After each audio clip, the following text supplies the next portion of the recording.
You know, even though I think the best coaches are the players, because to be at that level, you had to think different.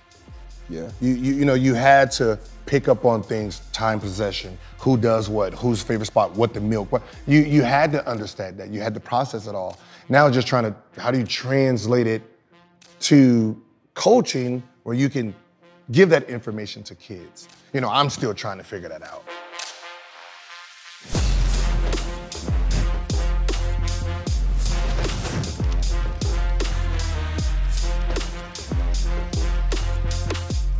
Welcome to another edition of No Chill with Gilbert Arenas. I'm Mike Botticello, and Gil, today on the show, it's a reunion show. The 2001 draft, the second round to be specific. We got Gilbert Arenas, pick number 32, I think. And we have Earl Watson, pick number 39. Yeah. Well, I think 31, I was 31. Yeah, you was 31. Yeah. I was 31. Yeah. So here we Technically 30, because, you know, some with Timberwolves, and they didn't get a pick, and it just kind of, so they didn't have that last pick. Was that the Joe Smith thing? Yeah. Yep. Yeah. We had Golden State Warriors and Seattle Supersonics. Shout out to Seattle. Everyone loved that team. We got to bring the Sonics back. But Earl, thanks for coming on. Yeah, I appreciate it. Gil has on my jersey, which is dope. Of course. That 25, baby. It's kind of like I think he's low key messing with me. That's the jersey he hit the game winner on me with. No. I was wearing that jersey in Seattle, and he was at that year he was hitting game winners damn near from half court. So when it came down to it, I was like, I am not letting him shoot this shit. Like, I'm gonna jam him, and my big gonna have to make a play in the paint, because I knew he was gonna beat me, but he wasn't gonna do the half court walk away, hold his hands up on me. Like I couldn't let that happen. But he hit a runner, and I was pissed as hell. And the funny part is, I was trying, because you were so close, I was trying to hurry up and get the foul. Yeah, you kept hesitating. That was before, that was before we faked fouling. Yeah. So I'm trying to draw to see if they're gonna call it, so I don't even have to worry about the layup. But they just didn't, and I just chucked that shit. It was a chuck. But all summer, that whole summer, like, you was crazy that summer at UCLA playing pickup. You was shooting those half-court shots. So I would watch his workouts. When I would go there, I would watch people's workouts and get their rhythms and, like, steal shit for the season. Like, you know what I mean? Like, that's why I would pick up full and say, okay, if I pick up full in the summer, he gonna give me everything in this pickup game. And he was like, half-court shot, drill. I'm like, shit. I got to jam this half-court shot. This is drill work for him, but he hit a good shot. You know, so funny, that's crazy that you said that, because I think for me, that's what's missing, is we're going into the summer studying. Yeah.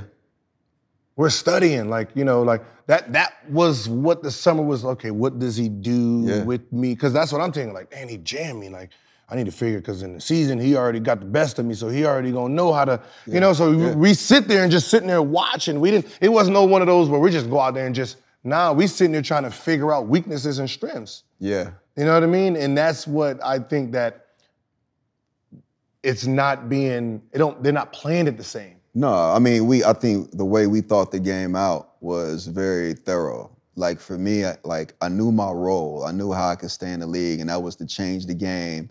If I was with Denver, shoot a lot of threes. If I was Ray Allen and Rashard Lewis, be efficient, a lot of threes.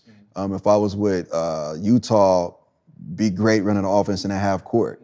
Dump into Paul Millsap, Al Jefferson, and let them work. And what I would do is, I know one thing was consistent is you change the game, you change the pace of the game defensively. So for me, I would count dribbles. Like, I would count your dribbles in the summer, like 1, 2, 3, hezzy. Yep. So I would mimic that, and when I'm guarding them, move my count 1, 2, 3, and I would swipe on the hezzy to make them go 4. Yeah. Right? You gotta have counters, and what I realized is, the top players in the league, like Gil, had counters for everything. But I'm only gonna run into a Gil every 2 games, maybe every 3. So somebody else ain't got that counter, I mean, they shit all day.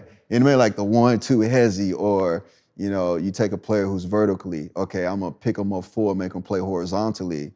Now he can't score in the half court because he used to with speed. Yep. So I make you do what you don't do. That was my whole defensive mindset. And that's funny, because whenever I did dribble and I'm going, and then someone like, whoa, wait, hold on. how did you know I was about to try to take off? Yeah. And then I got to reverse and then try to go. And that's why I always said, when there's a great defender, remember, they studied you. Yeah. That's what makes playoffs so great. Yeah. If you can score in the playoffs, you are skilled. Because they know everything. Yep. That defender is looking at the playbook. He's knowing, he's watching film. And I said, when you have a great defender, you can't play around with them. No.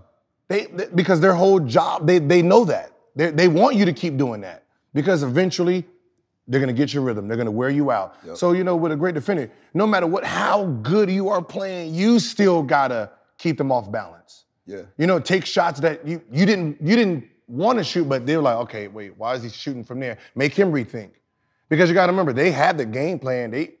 He's not trying to hold you to 0. He knows you're a volume shooter, so you're gonna shoot 30 shots. Yeah. If you 10 for 30, good job, I did it. Yeah. And that's what I started realizing. So it's like, the better the defender, the less I'm trying to fuck around with him. I just need to get to the yams and because the more I mess around, it's better for him and his teammates. Yeah. Yeah, and for me, I learned this from Hubie Brown early in my career when I was with Memphis and Hubie Brown, Jerry West. Hubie will always have us pick up full court and turn a player twice. And this is when the Lakers were crushing it with Shaq and Kobe. That combination was ridiculous. And even if the game was close, I would always feel like they just fucking with us. Like, you know what I mean? Because they can throw it to Shaq at any time and separate the game. So I'm like, damn, are we really winning or are they about to start waking up? Now, rest in peace, Lorenzen Wright, when he would have to guard Shaq, he don't have to guard a full 7 seconds. Mm-hmm. It's like 4. 4, yep. And those 3 seconds are big because Shaq, with any time, he's gonna get a good shot. But if you can limit his dribbles to bang you, because Shaq was a banger, boom, boom. With 2 versus 4, where you just can't stop it, we had a chance to win. Yep, and that's the brilliancy of just thinking the game. Because if you're not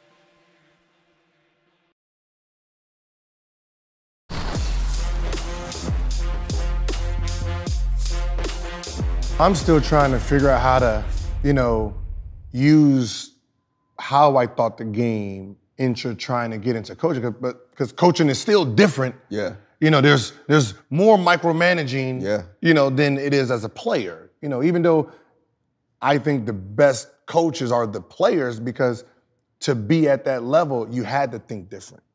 Yeah. You had to pick up on things, time, possession, who does what, whose favorite spot, what the milk, what. You had to understand that. You had to process it all. Now just how do you translate it to coaching where you can give that information to kids? I'm still trying to figure that out. It's one of those things. It's just like, I'm still trying to learn from the other side on how do you relay the message of this, because we naturally did it. Yeah. Now it's trying to relay it. Yeah. Trying to relay that message is what I'm trying to grasp right now. Earl, you did it. I think it's different because Gil was so talented. Like, me and Gil go way back. I remember when Gil was coming to play at UCLA in high school, right? And we would try to give him clothes, shoes. So when he didn't come to UCLA, I was low-key pissed at him.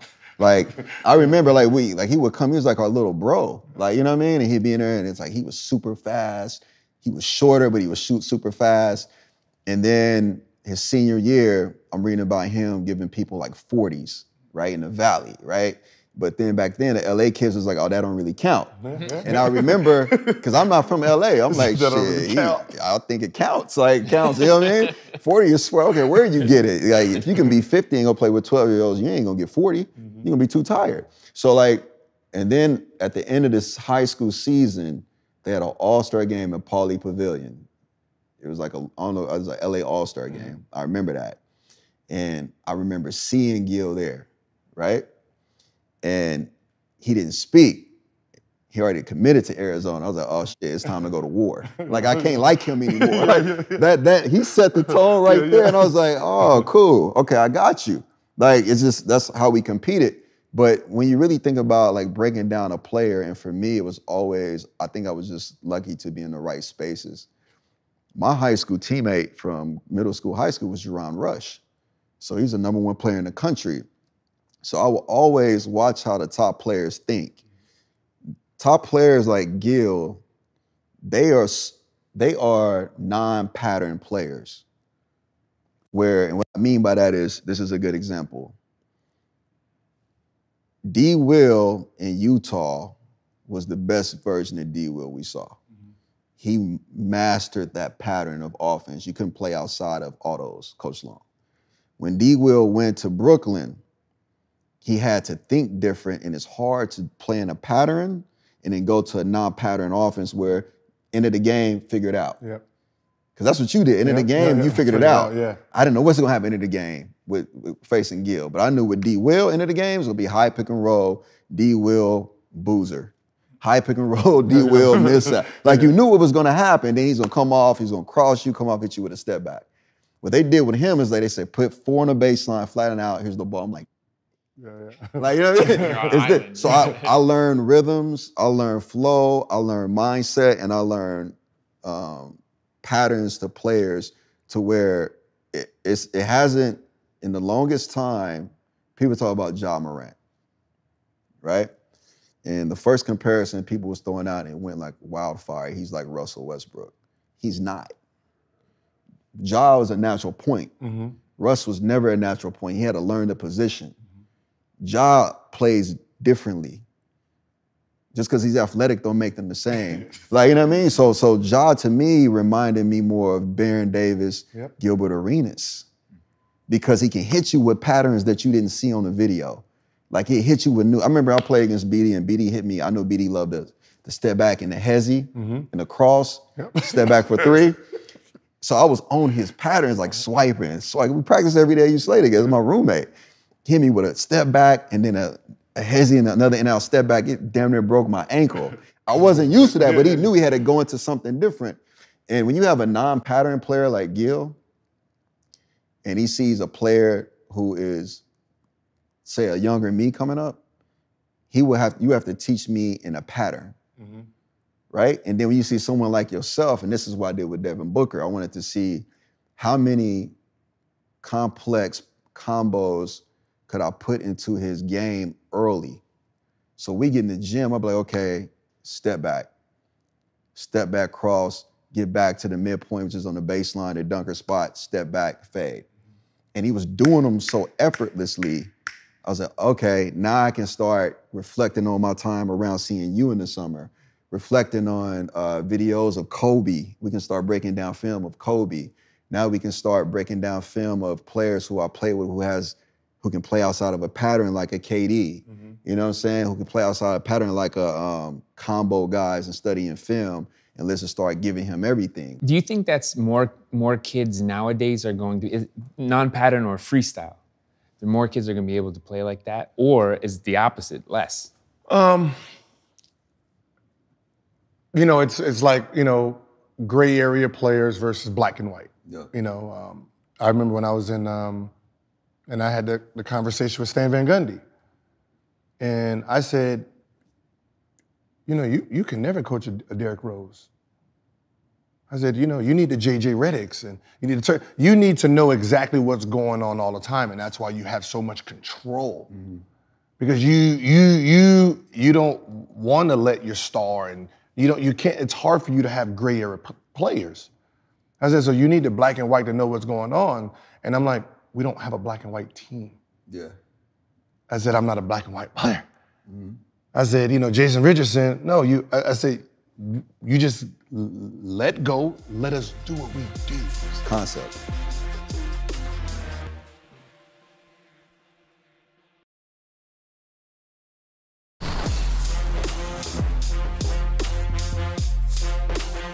I don't feel like a lot of people understand this. When I was at UCLA, I would spend a lot of time with Coach Wooden. I would try to see him once every other week at his condo off White Oak. He lived right off White Oak in the Valley, Encino. And I'm like young, you know what I'm saying? I just heard what I saw on TV. It's no social media, so I've seen pictures, I've seen old videos, but I can't like Google stuff back then. I didn't know computer, I was broke, you know what I mean? Broke as hell. I didn't see a computer until I got to college first time.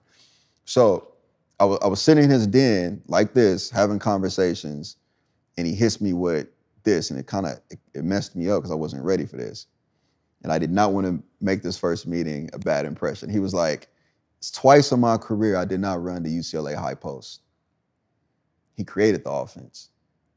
He's like, do you know when? I'm like, shit. I don't know. He's like, when I had Lou Alcindor and Bill Walton, why would I put dominant 7-footers at the elbow? And I was like, damn. He was like, you have to conform to your personnel. Don't be so stubborn in what you know that you force your team to play a certain way that doesn't fit. Mm-hmm. And that's when I was like, oh, light went off, right? And I would go home and I always wanted to be like Coach Wooden. While I was hanging with Coach Wooden, Baron, my roommate, Baron Davis, was hanging with Magic Johnson. And if you see us, we kind of like took off in those directions. You know what I mean? I wanted to be like Coach Wooden because this inspiration and what he's given me just constantly changed my life. And we talk about pattern player, non-pattern. You get the wrong coach, it can change the entire player's career. Mm-hmm.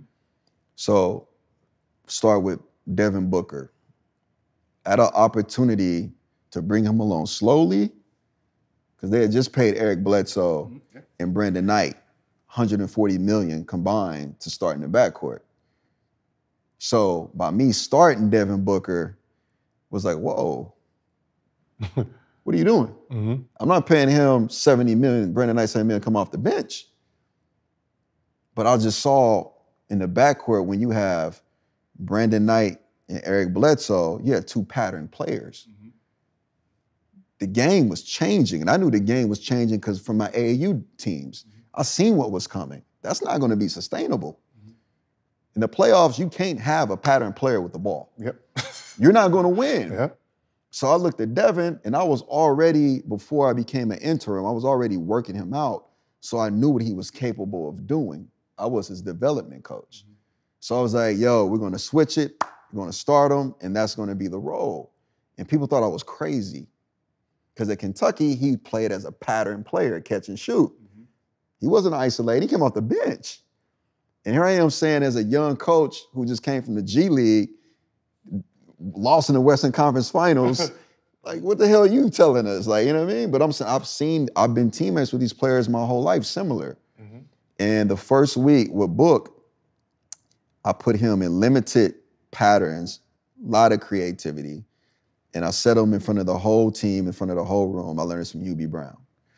I gave everyone their role, tell them how many shots they're gonna shoot, how many minutes they're gonna play, and you ain't gonna play. Mm-hmm. But if he fucks up, you're gonna take his spot. He has 5 games not to fuck up or secure his spot. Mm-hmm. Just be ready.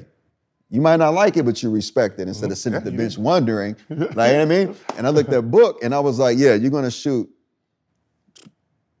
16 to 21, 22 times a game. And everybody Book is like, what, 18 at the time? And Markieff Morris, mm-hmm. We're gonna play out of you. I know you haven't had a successful time here. You wanna get out, you wanna get traded. We got 2 weeks to the trade deadline. You're gonna be our number 1 option. Mid-post, pick and pops, pin downs, isolations, dribble handoffs. You're gonna receive in turn because he's agile with the ball. Mm-hmm. He reminds me of Paul Millsap. Yep. So I started mimicking my time with Paul Millsap, right? And hopefully we get you traded in 2 weeks. What coach has that conversation? Yeah. I want you here, but I'm also a pro and I've been here. It ain't about me, it's about you. Let's kill all the elephant in the locker room. Anyone that has a problem with Markieff getting 16 to 20 shots a game, 20 plus a game, and Book, raise your hand. Oh, you don't? Cool. PJ Tucker, you're gonna be our defender, our leader, corner threes. Every corner 3 you get, if you don't shoot, I'm subbing you out. Mm-hmm. Right? Let's hoop. Clears conversation. Non-pattern player, Jason Tatum. I went to his workout before the draft with the Suns. I was head coach. I never seen no shit like this.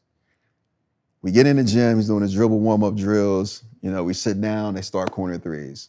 He rips off 40 straight corner threes. Doesn't miss the first one, 40 straight. Boom, boom, boom, boom, boom. My mind starts going.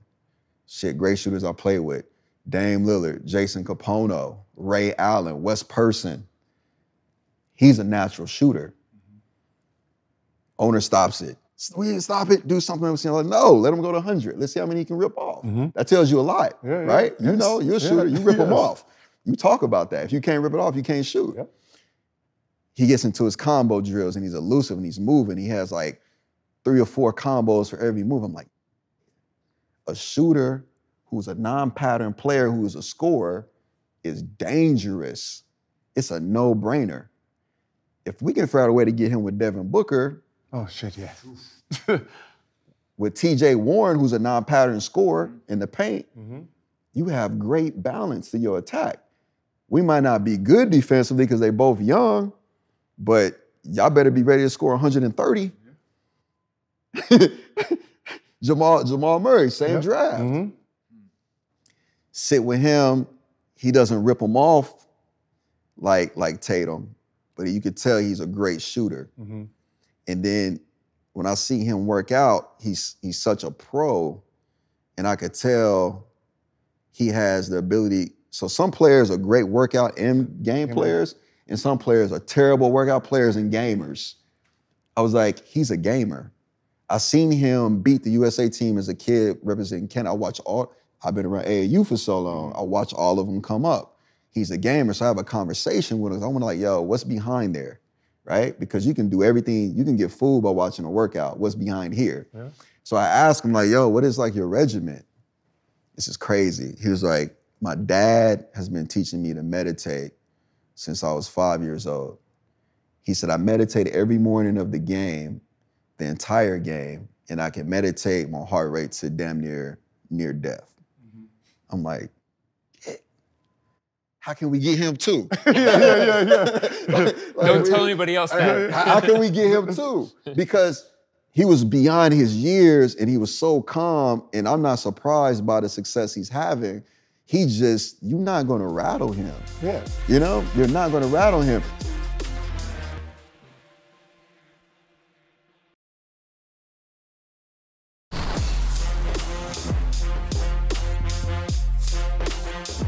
Nobody got, Steph Curry or Trae Young and said, okay, we're gonna allow you to do it. No, they came in and said, this is me, everybody else is gonna adjust.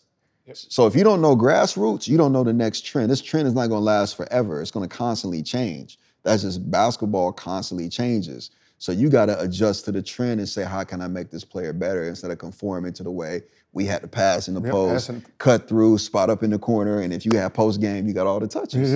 Well, I think what you said about Ja Morant is exactly that. People didn't know what Westbrook was, right? Until he became who he became. And now when Ja comes along, coaches just kind of think like that. Like, all right, now he's like a Westbrook type player, so I'm gonna do Westbrook type things with him. When as soon as you start to think like that, you're lost. Because it's like if you're a cook and I can make a dish with you just throw it on the counter and I'll make a meal out of it. Yeah, it's just like us growing up. And the wave is looking. So what the wave is doing, this bottom grassroots, they're looking at NBA. Yeah. They're watching, they're mimicking, then you gotta remember, here, all the freedom in the world, mentally. Up here, most of the players are capped off, depending on what you are in your team. So they get to look and watch moves and go out there and freestyle them and just get busy with them. So what you did, they done added 4 or 5 different combos to all of it. So technically they're more advanced when it comes to creativity. So, if I'm shooting from this, Steph Curry, Dame Leonard's watching. Oh, you see that shot? Oh yeah, let me try to pull up. Now they're mimicking it. Now they're trying to shoot it farther. They're watching like I turned around. Now they want to do the whole circle. Yeah. Start clapping, and that's what they're doing. So what ends up happening is once it comes into the league and everyone sees it successful, now they're like, now they got to start, now they're trying to look for it and mimic it. And we need to put the analytics. And I'm like, whoa. You can't analyze and put a structure off of one team. Yeah, Curry is number 1, number 2. Clay is number 1, number 2. KD's 1, number 2, 3. Like, these are the best shooters in the game. You can't say, oh, we need to run and shoot threes and don't let layups and threes. Wait, what? What? Do you know there's like 29 other teams? They don't have these three motherfuckers. So like they don't have them. So like that is a bad, that's great for them. That is actually bad for everyone else if you're going down this trend. Because what ends up happening is because there's only a few Ray Allens, but they're all taking Ray Allen shots, you have bad basketball. Yeah. So now when you look at an over-under and they scored 214 in 2020, that is horrible. You're shooting 20, 30 more three-pointers than the early 2000s, but only averaging 4 more points. What? I don't know what your analytics said, but that is horrible. That is a horrible stat line. And that's where analytics becomes, I love analytics because analytically, you can make anything look good. Sound good, yeah. You can find a number that matches what you want to say, right? And what you want to prove. And one analytic is, in the NBA, it's rim, number 1, which you're going to get fouled, free throws, number 2, and corner threes, right? It's the best 3 options. Analytics come in now, I don't know if they did this before, and they say we have to play this way, to your point. We have to shoot 33s a game. That's what they told me. And I said, with who? TJ Warren is a paint scorer. Bled is most effective driving, getting a piece of the paint. Book can shoot 10 if I tell him to. But where are we gonna get the other 20? Like Brandon Knight is a 3-point shooter off a combo. He has to combo before he shoots. He can catch and shoot, but he's more efficient, like get into his rhythm. That's gonna be bad basketball. You gotta do it, okay. We about to get a top pick. Okay, let's go. Like, you know what I mean? Like, I can say, okay, either you really believe that or you really want me to get us a top pick. Just tell me the truth. Because if you was my teammate and you shot all those threes, I'm gonna cuss you out. Yes. Like, you know what I'm saying? So it's that happens, and then you really start to break down like the why and the how and the waves. You remember when we went and coming up, it was like probably, say, 7th, 8th year into the league. We would go see young kids play. And be like, man, all these young kids want to do is dribble and shoot threes. Yeah.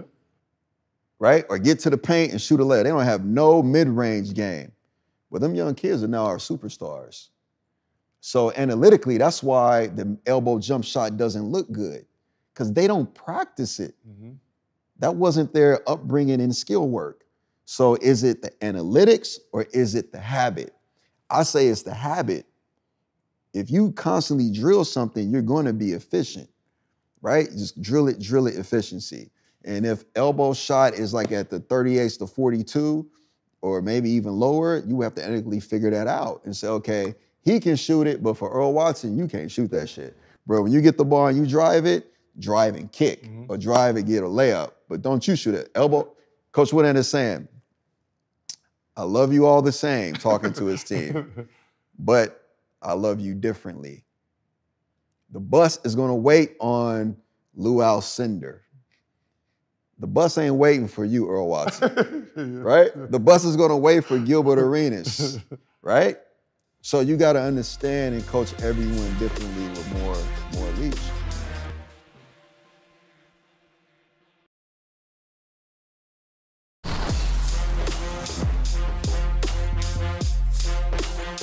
The idea that you can be adaptable, right? You can use the experience that you had to develop a message and translate it to the next wave of players, and then also accept their feedback, because then you adapt as a coach. That's really where I think coaching is going. That's the future of it. We got 2 guys right here.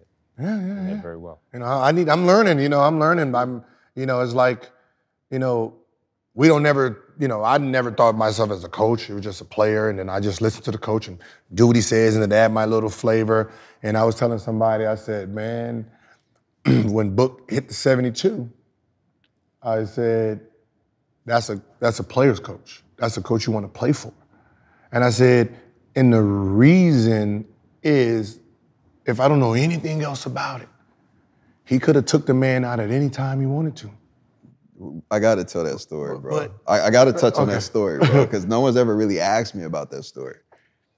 It was after All-Star break, and a couple of weeks before, we had just beat the Celtics at the buzzer at home. Roster was limited because they wanted to, you know, position themselves for a good pick. It's business at that point when you're losing. Tyler Ulis, we pick up full. Celtics throw it in Phoenix weeks before. Tyler gets it, hits a three at the buzzer. I lose it. I forget the wave at Brad Stevens, and I think it kind of pissed him off, right? So now we're going into Boston a couple of weeks from now, and I literally got like 7 or 8 players available. And I'm like, damn, they about to smack us. It's get back. It's like beating somebody up, and then you got to go through their hood by yourself and a couple, by yourself. You know, and you jump them with 10 deep. You know what I mean? It's like now you're going in with 3. And it's like, damn, we're gonna lose today, but we're gonna fight.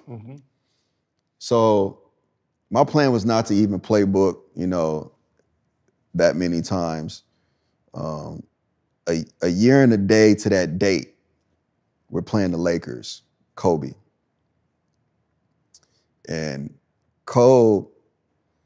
Book was so excited to play Cole. Cole wasn't playing it. He was playing the last road games of every team. Like he was limiting the Staples game to play on the road, right, for his exit. And Book was like, hey, you think Cole's gonna play today? He's gonna play today. He's like, man, I couldn't sleep last night. Book loves Cole. I said, look, after the game, I'm gonna connect you because he can give you knowledge I can't give you. So I'm gonna hit Cole after the game and put you two in a room and just take his number, because a lot of young players don't do that. Take his number and call him nonstop. You know what I'm saying? You got the players that do it if you contact them that way. So after the game, we win. Kobe's going off. I will never forget this. Kobe's going off in the 4th, and they're coming back.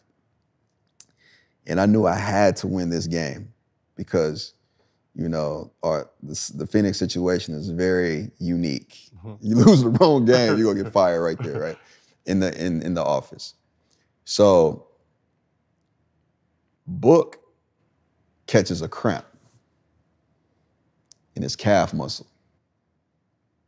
Cole might have been at the free throw line. I'm on the sideline. It's intense last 3 minutes. He goes, yo, E, like my leg is cramping up. Like he's in pain. I'm like, damn. Like he come out the game, we don't have a chance. I'm like, are you saying you want to come out? And this one I knew the kid was special. He looked at me, he said, no, this is my shit. Bucket, bucket, bucket, bucket. Close the game out. Go get Cole a hug after the game, like, hey, yo, you know, congratulate. Everything, seeing his work at UCLA in the summer to now is amazing. Everything he's did is rest in peace, Cole. And I was like, but I'm gonna send D Book down there because he loves you, bro. Like, if you can mentor him, that'd be great. For me, he's like, yeah, send him. Send D Book down there after the game. He signed some Kobe's that say be legendary. A year passed the next day. We down 7, 8 players. We in Boston. They're like on their run, getting ready for the playoffs, just cooking people. Before the game, I look at Book. You can tell he's frustrated, he's tired, and he's worn out, and he doesn't understand the business of basketball yet and why people aren't available to play. So I go, hey, bro, little bro, be legendary. He's like, yeah, I got you. I'm thinking, yo, with all this losing, no opportunity to win, I'm gonna catch all the heat. It's gonna be me. No one cares about who's available. But during this process, Devin Booker about to be a fucking superstar. Okay, cool. I'm calling a timeout and I'm creating offense within the game. I can create plays within the game that we don't have. Sometimes in the same set, sometimes I create a whole new set. I'm about to put my pen game to work, right? We about to get him going, so we rolling, boom, boom. I mean, we not close, but we close enough that anything can happen. Boom, boom, boom. Boston fans start cheering. It's like probably 5 minutes less in the 4th quarter. They call timeout. We call timeout. Fans are going crazy. I asked my assistant at that time, Nate Bjorken, who's now the assistant for Toronto, why are they cheering? He goes, Coach, Book has 64. I said, no shit. this out of bounds play about to be for him. So I go in, and I knew this was going to change his life. If I can build that confidence in him as a youngster, 19 years old, he will feel ineffable. He will feel like no one is able to touch him ever offensively. So I go in the huddle, and I know how they defense. I know the patterns of Boston's defense. I know they're gonna switch guard on guard. I know they're gonna follow Book over the top of every pick because he can shoot. So I just created a simple offense with counters, with 3 quick counters. We never ran this play before, but here, this is what it is. It's simple. Boom, boom, boom, boom. Backdoor. Boom, boom, boom, boom. Come back, pin down again off the loop. Come back and pin down 3. We getting into it. So, end of the third quarter, backing it up. I was gonna pull Book and just sit him. Like, we just take this 30-point blowout. But he had hit a shot at Marcus Smart, walked up under him, and Book took it personal. Walking back to the beginning of the fourth quarter, he's like, don't take me out. I was like, well, let's go. But I knew that 70, I was gonna catch heat from the coaching fraternity, but I knew it didn't matter to me because my peers are not coaching yet. Those are not my peers. I respect it, but my peers are not them. But I knew as a former player what this would do for Book's confidence moving forward, and I think that was a great momentum to moving forward. Even though we all wanted to win, we just wasn't capable. Yeah, and that's what I took out of it. I was like, man, like for a coach not to pull him and say, make your stance here. Yeah. You got one of the best defensive teams here, and you scored 70. Marcus Smart, one of the best defenders. So I said, this is bigger than that game. This is the rest. Once he did that, there's no man, there's no team that's going to stop his ability.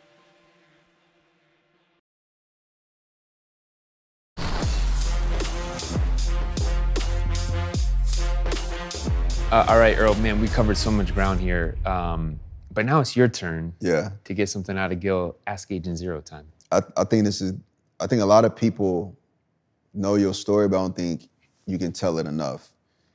Growing up in high school, the personal things you had to overcome, and I remember seeing you come into the gym I didn't know you was going through all that, right? A living situation, family situation. What mindset can you give everyone who is, like a not supposed to be there type mentality, but you have the talent and you don't get the recognition? Where did you go mentally to be able to overcome one major obstacle after another to get to the point when you became elite, arguably the best point guard in your time in the league, to still say, how do you keep that edge to keep going? So there was a time where I did break down. Yeah. Where I thought I wasn't good enough, right? Because I was looking at the wrong thing. I was looking at the wrong thing. I was looking at Vince Carter, Kobe Bryant. I'm looking at all these the abilities they had, like T-Mac coming down the lane jumping. I'm like, I can't do none of that. And it's just like, I'm watching my highlights, right? Like when you watch something, you get inspired. Yeah. So I'm watching myself do things that I don't know, I can't explain it. Like, in college, I can't explain, I'm doing this so I'm sitting there watching it, and it's like, what's the difference? They got 2 big men back there. I'm blowing by him, trying to dunk on him, get to the free throw line. Ain't no difference out there. So I said, maybe I'm approaching it wrong. Let me look at how I would score if I was out there. So now when I get to the game, I'm just watching. Now I'm watching for a purpose, not a game. Like the score didn't mean anything. I'm watching like, all right, I could have took him right there. No one's there. Why he didn't take him right there? He's on the baseline waiting for the 4-5 pick. Well, the defense, he just blindly just went across. He's not even looking to see if his man got beat. Yeah. All right. I can beat him on the baseline on the 4-5 cross. So I'm just sitting here, studying it. And then I was like, I need to get better. I need to get better. This is my time to get better. Yeah. Now I'm watching. All right, let me work on these. Okay, go. So now I'm working on trying to, go off that move I'm working on. And then from there, just shot after shot. Shot after shot, just putting up 400, 500 on that, on the shooting machine. Yeah. I'm reset 999, reset 0. So I'm sitting there just working and working and working and working. Then when in practice, trying to apply it in practice. Yeah. Get some success. Okay, they NBA players. This is Mookie Blaylock. Yeah. He's one of the top defenders. Just blew by him. Oh, yes. Larry Hughes, I remember the first time me and Larry Hughes played one-on-one, 27-3. Yeah. He beat the shit out of me. Yeah. 27-3. Because I didn't process what was going on. Yeah. You know what I mean? I'm just out there. Playing.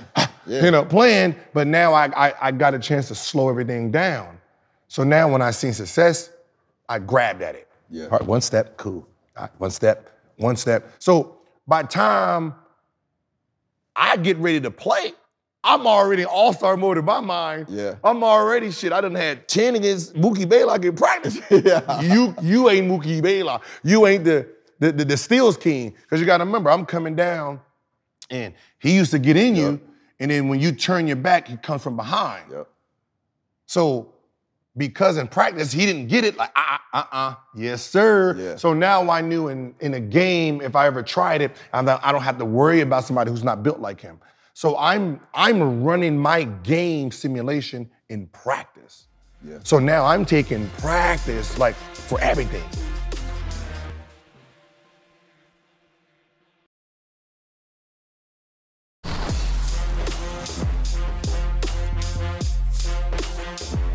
Man, yeah, covered a lot of ground here. And the thing that I love most of all is from playing. Like that's as simple as it gets. And also, I think we have a coaching staff right here on this couch. You two, not me. If I ever got a job, I got you. Yeah. You the head coach. Yeah. I'm assistant. Yeah, with so Earl. I don't know. Yeah. I know that. Sorry right there, but how do we? That's it. That's all it's got to be. And that's where like minds come in. That where you get to pick people's brains because one day you might get put in a situation. Yeah. And you don't want to be granted a staff. Like, wait, hold on. Yeah. No, I got some people. Yeah. Like I got some people I trust. I got some people that's smarter than me at this. Like I'm never gonna say, all right, let me pick my own crew and there's a bunch of dummies. Yeah. No. I need you more intelligent than me. I need you to see better than me. I need, so when I look, you'd be like, yeah, I got it. That's important. You know what I mean? Yeah. Like if you gotta remember, because if I'm getting fired, that means my information's wrong. Yeah. No matter if they take my information's wrong. You know what I mean? So I want to put, the information's great. We all doing great. We all get raises. Yeah. If I lose and they congratulations. You know what I mean? Don't fall where I fell. It's one of those. I think sometimes when you get a coaching job, that some people are scared of their roster. Like, no, I want bulletproof. I want top and top and top and top. I want to be the weak one. Yeah. Where I can say, yo, what's going on out there? Well, coach, blah blah blah blah blah blah. Oh, for real? My bad. Yeah, that's who Bob Hill was for me. But going from interim to actual being the coach, they give you names that they like and names that you ain't gonna do. Mm-hmm. You know what I mean? It's just the way it is, but it's tricky, man. That's what I said. You gotta be an established coach to really bring in your own staff. And you gotta figure it out. But I think coaching, you can figure it out. Like, it's all about learning. I was grateful that the Spurs taught me all the things behind the scenes on how to coach, how to break down film, how to create analytics, or not analytics, but like, scouting reports and type it up and all that stuff. It was great information. And I was able to apply it and still understand and express my experiences. But it's not hard. Oh, I remember when Rush came, right? And I was like, because it was like, I guess those years, it was like Ricky Davis was at the UCLA, Rush and all that. And then you just see Jelani Gardner. Yeah. And, so that's what I'm coming into. Just what, like, dang, nice. Yeah. He's only in college. Oh my God, he's NBA, he's the best player here. Yeah, he's just dunking on NBA players like left and right. And I always say this, man, like some talent, they can't go through college. Yeah, you're right. They can't, you know, they are NBA. Yeah. They're straight NBA talent, and the college is that fork in the road that actually messes them up. It's true. You know, so I remember it's like one of them things like, yo, just, I don't care where you get drafted. Yeah. I remember I had to Cassius, I told his father, I'm watching him against KCP, and KCP's a decent defender. You know what I mean? And, you know, he takes the hard assignments. Yeah. And I see young boy, 1, 2, boom, pulling up. Casey's nowhere to be found. You know, he had the first step on him. You know, Casey recovered because he stumbled. You know, but I'm just watching a high school kid because he has so much raw talent. Yeah. And I'm telling his dad, I said, listen, I know you're going to Duke. I'm telling you, I don't care what he does at Duke, into the draft. Yeah. I said he might not be a college star. Yeah. He's NBA. He's a NBA star. His ability is NBA ready. Yeah. And you can get lost with numbers in that zones and mellow ball. Yeah. NBA ready. Yeah, NBA ready. College isn't for him. And then there's some players like that. And you know when you're picking, you know, players and drafting players, you got to understand the difference between a college player and why he was successful in college, and a guy who it hurt him in college, but this style he's going to excel at. And I had to learn that too with like somebody like Richard Jefferson. Yeah. And I'm like, how am I the number 1 option on the team? He's the 5th option, and he's damn near a lottery. Yeah. How? Because he wasn't a college player. Yeah. He had NBA, big time NBA skill. It was an NBA skill. And I had to get set down and talk, and then, you know, that's when I was in my process of watching, I can see why he's struggling. Yeah. You know, and that's how, you know. But you gotta be able to really break all of it down to just excel in anything. Yeah. But you know, the new wave is coming. Yeah. It's gonna happen. Yeah. And they need guys to take them through. Oh, we go. There we go. We coming. There we go. Them dinosaurs hey, they can only shuffle them 20 coaches. They can only shuffle them enough before they realize they just don't have it. They just don't got it. They're outdated. Need that new blood. Yeah. Fresh blood. All right. Earl, thanks again. Appreciate you. Gilbert, with the ultimate tribute when he wears your own jersey on. Yeah, but he hit the game winner on that jersey, so it's a reminder. Oh, believe me, he never lets us forget. But you can tell what kind of guy he is. He gave it to me though after, like so I can be able to walk in there. And he didn't want it after that. I can walk in there and be like, yo, wait, can I get your jersey? And he don't feel like, nah, hell no, nah, I got your GA. You know what I mean? Still fits. Still fits. All right, this has been No Chill with Gilbert Arenas. For Earl Watson, I'm Mike Botticello. Remember, you can catch us every Monday, 8 p.m. Eastern on the Fubo Sports Network.